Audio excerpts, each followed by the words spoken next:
Right now Prabhas দক্ষিণী চলচ্চিত্রে দর্শক পেয়ে একজন অভিনেতা। মোরওভার এই তারকাকে আগামীতে সালার সিনেমাতে অভিনয় করতে দেখা যাবে। যদিও চলচ্চিত্রটি 22 ডিসেম্বর উন্মোচন করা হবে বলে শোনা যায়। ঠিক এই জন্য বর্তমানে চলচ্চিত্রের অগ্রিম টিকিট বিক্রি করা হয়েছে। মূলত বর্তমানে আমেরিকাতে চলচ্চিত্রের অগ্রিম টিকিট প্রায় 50,000 বিক্রি করা হয়েছে। ঠিক এই জন্যই ধারণা করেছে চলচ্চিত্রটি মোটা অঙ্কের অর্থ আয় করবে। বাই চলচ্চিত্রটিতে প্রভাসের বিপরীতে শ্রুতি হাসানকে দেখা যাবে। মূলত প্রায় অনেক দিন পর তাদের দুজনকে একসঙ্গে দেখা যাবে চলচ্চিত্রের পর্দায়। ঠিক এর জন্য বর্তমানে তাদের কেমিস্ট্রি দেখার জন্য দর্শকরা অপেক্ষায় রয়েছে। কিন্তু মাত্র কয়েকদিন আগে চলচ্চিত্রের ট্রেলার উন্মোচন করা হয়। যদিও চলচ্চিত্রের ট্রেলার দেখে এটুকু বোঝা যায় যে চলচ্চিত্রটি মূলত বন্ধুত্বকে কেন্দ্র করে, কিন্তু চলচ্চিত্রটিতে অতিরিক্ত ডায়লগ দেখা যাবে।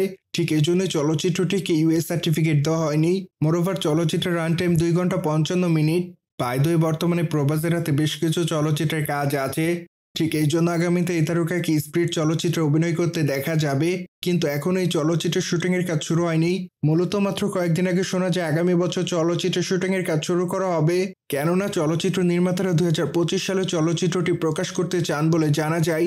অন্যদিকে প্রভাসকে আগামীতে কালকেই চলচ্চিত্রে অভিনয় করতে দেখা যাবে। মূলত চলচ্চিত্রটিতে তার বিপরীতে দীপিকা পাড়ুকোনকে অভিনয় করতে দেখা যাবে। ঠিক এই জন্যই বর্তমানে তাদের এই চলচ্চিত্রটির জন্য তাদের অনুরাগীর অপেক্ষায় রয়েছে। কিন্তু দুঃখের বিষয় যে চলচ্চিত্রটি মুক্তি পেতে দেরি আছে।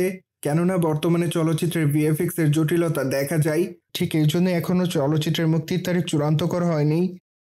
সুতরাং জেনে তো নিলেন, ইউএসএতে সালার সিনেমার 50,000 টিকিট বিক্রি করা হয়েছে। মূলত এই বিষয়টি নিয়ে যদি আপনাদের কোনো মতামত থাকে তাহলে অবশ্যই কমেন্ট বক্সে জানাতে ভুলবেন না। মোরওভার চ্যানেলটিকে সাবস্ক্রাইব করে আমাদের সাথেই থাকুন আপকামিং আপডেট জানার জন্য।